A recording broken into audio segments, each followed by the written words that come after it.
This is the FM Gold channel of All India Radio. In the program Spotlight, now we bring you a discussion on development in Jammu and Kashmir. The participants are Shekhar Iyer, political analyst, and Nilab Srivastava, journalist. Jammu Kashmir is again in the focus now, with a lot of activities now centered around the investment and the investors' concerns now being taken by the government. This is in the backdrop of the last year's August 5th abrogation of the Article 370 from the state of Jammu and Kashmir. Now, as we know, that the state has now been bifurcated into the two union territories of Jammu Kashmir and Ladakh. The government very recently has begun an initiative where a lot of union ministers, the central ministers, about 3 dozen of them, have travelled to both the regions of Jammu, Kashmir and Ladakh as part of an outreach program to make them understand as to what the benefits of the abrogation of the article was, and also to ensure as to what can be done by different ministries of the government of India. So if we talk about the recent perspective, Iyer Saab, what exactly do we think or is the roadmap for the government now? Because it has been said that the government, once this abrogation thing was done, it was already said that now the government's agenda is to usher in a lot of development works. Whatever could not have happened will be done. So a lot of multi-sectoral initiatives now. I will also talk to you about what the Lieutenant Governor very recently in Delhi talked to investors. But first, with the visit of these ministers as part of the outreach program. Your views, Iyer Saab. Nilabji, we have seen that with the stabilization of the security situation there, the government of India is now focusing on the most important thing for the state, which is to attract investments so that the economic activity can actually spur up. The problem of Jammu Kashmir has been for a long time because of the provisions of the Article 370 as well as of the security scenario because of this separatist violence. Nobody could attract any investment there. There were those archaic laws which were preventing investment. And second thing is, as I told you, the separatist violence which was continuing, no businessman could consider going there. Whereas the potential of the state was huge. And what the government is now going to do is, now that things are stabilized, we have seen security situation is well under control, normalcy is returning, you have seen internet services have been restored. When activities are gradually coming to normal, the big thing to address now is the issue of employment. The issue of employment is closely connected with investment in the state. So whatever investment has happened in the state is largely what the government has done, particularly the central government. Now, Government of India feels that the state's potential in terms of hydroelectric power, in terms of putting up new sunlight industries, so many other things are possible. So for that it is evolving a policy which can attract investment. Because if you compare the kind of industrial activity in Himachal Pradesh or Uttarakhand, Jammu Kashmir is virtually negligible, which means there's a huge untapped. Whatever we have seen earlier was in terms of film shooting because of the tourist location. That is what we usually got that used to attract. But what is being felt is, why not have industrial complexes where you can have a cluster of industries, which some of them can be main, some of them can be ancillary. So I just recall that the largest industry there was at one time you had what is called the Chenab textiles.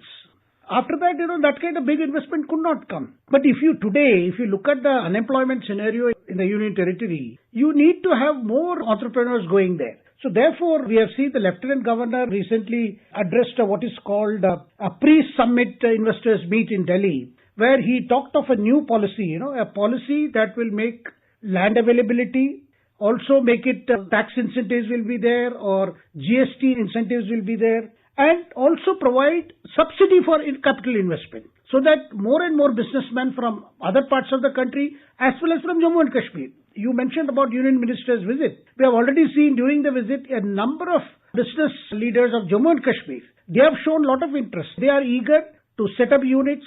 They are eager and they are looking forward for kind of a package.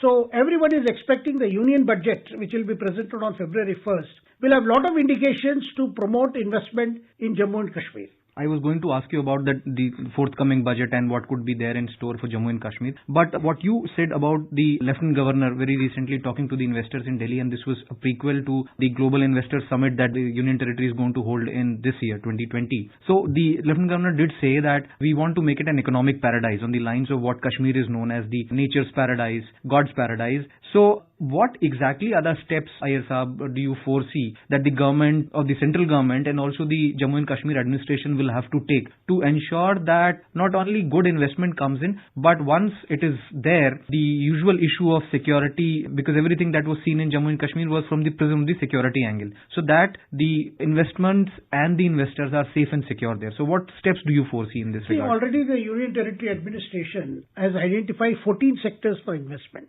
I mentioned about hydroelectric power, software industry, and other high quality technological things.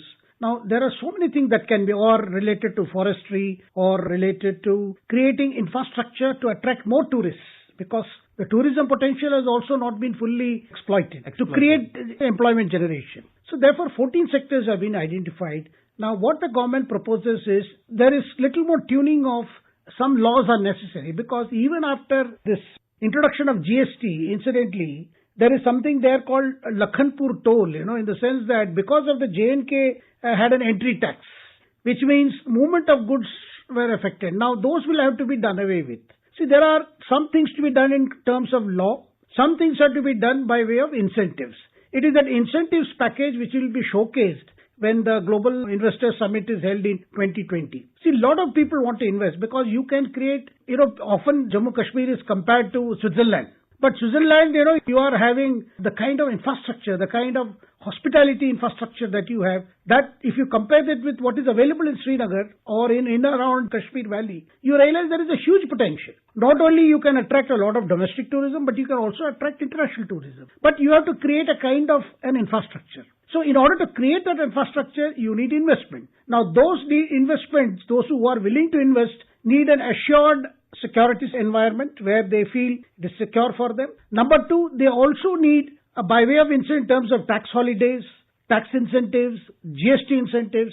So there has to be a package. And the Prime Minister, Narendra Modi ji, is very keen that there is a single window approach to all these issues. So that, because he has always been against red tapeism, where you don't run around departments to get a clearance. So with Lieutenant Governor, Mr. Murmu being in charge, who has earlier worked in the Finance Ministry, who has earlier been quite actively engaging the Prime Minister's office. So you can see a host of measures which will be, main purpose will be to attract the business people and the state government, as well as the central government will also step in to see that all these come together. And you can see because this is in April, there is a good possibility that there can be another summit in Srinagar itself.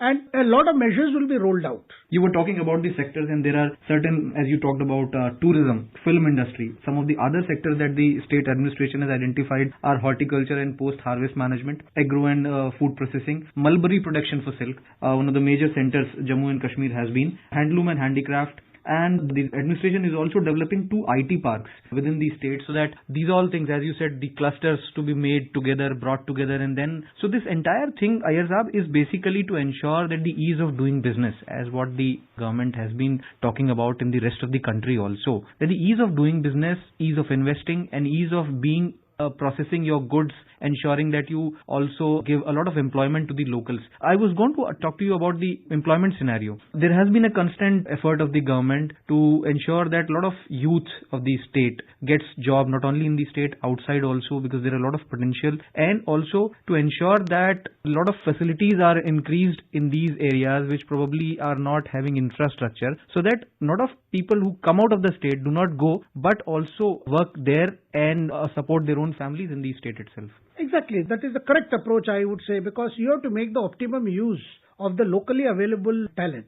I mentioned 14 sectors in all. Among them, you mentioned about handicraft, mentioned about silk production. Of course, apple trade is there. So because of the apple trade, you apricot and saffron. Saffron is also one of the most prized ones. But all those need some kind of branding, and they will have to be showcased at a global level. Now, one of the issues which the investors faced in Jammu and Kashmir was, some laws relating to, some industry will require some outside people to go there, because some of it will be high skilled, which will initially require people from outside go and help in setting up those units.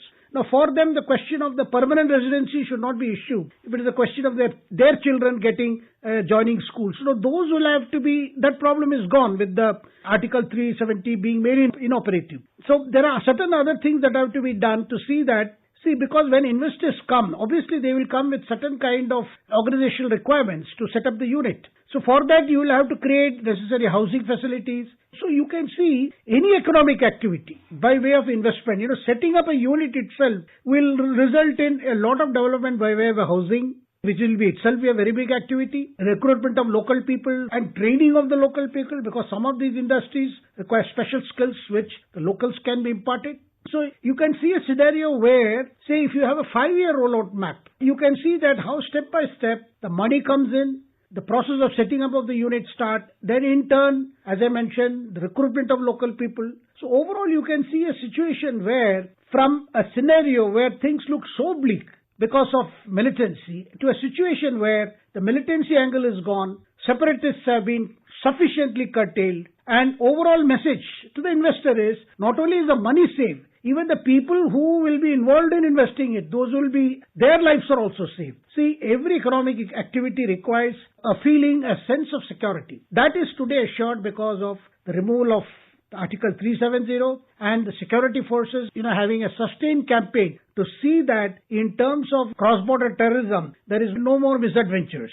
Also, these ministers now who have gone there, visited, met people, both the regions of Jammu and Kashmir as well. What do you think, Iyer Sahab, will be the next process? Will these ministers come back, hand over their reports to the government, and then we see that another sort of a streamlined investment or a proposal of the separate ministries clubbed together, and then the government goes ahead and does it? How does it happen? No, you see, there was two purposes this outreach program, which was initially thought of by the Prime Minister, and subsequently Home Minister Amit Shah ji wanted that these ministers, more than 30 ministers of different ministries went there, including you had Ravi Shankar Prasad ji, you had Piyush Goyal, you had Smriti Irani, you had Nitin Gadkari. See, all these ministers are handling crucial portfolios of telecommunication, railways.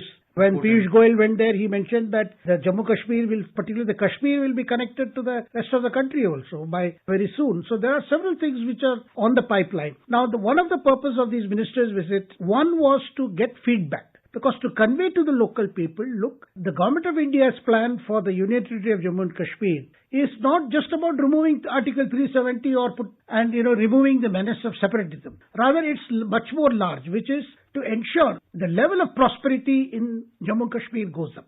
So things have not ended. This is just the beginning. That message had to be given.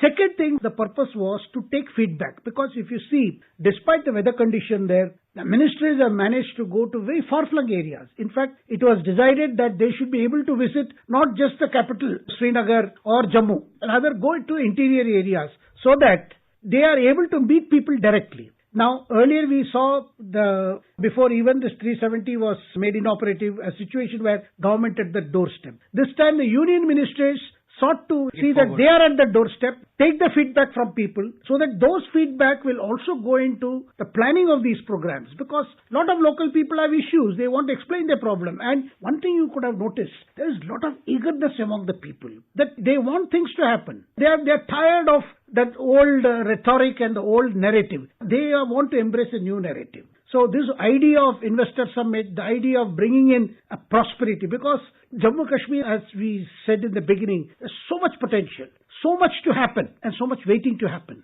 Right. So as you said, so much waiting to happen because of so many issues. Not only this time it is from the prism of the security, but from the prism of economic activity, employment and opportunity to the last man in the state, so that they not only join the mainstream of the society but also help the country in progressing, but also for themselves. So the entire agenda of the government is to ensure that we reach to them, they reach to us, and then ushering in of the development processes, the schemes is being done. And now with the establishment of the union territory management being with the central government, this is going to take forward in a very better speeded manner, where you will have less bottlenecks, less of procedures, and as you already said, that a lot of things that were probably by the way of processes and laws are being eased out, so that the investment scenario in the state and the development scenario vis-a-vis activity related to economic activities takes up. Thank you very much, Iyer Sahab. Thank you. You were listening to a discussion on development in Jammu and Kashmir. The participants were Shekhar Iyer, political analyst, and Nilab Srivastava, journalist. This program was produced and presented by the News Services Division of All India Radio. This program is also available on our website, newsonair.com. You can also follow us on the News on AIR app for updates. You may email your opinion about this program at airnsdtalks@gmail.com.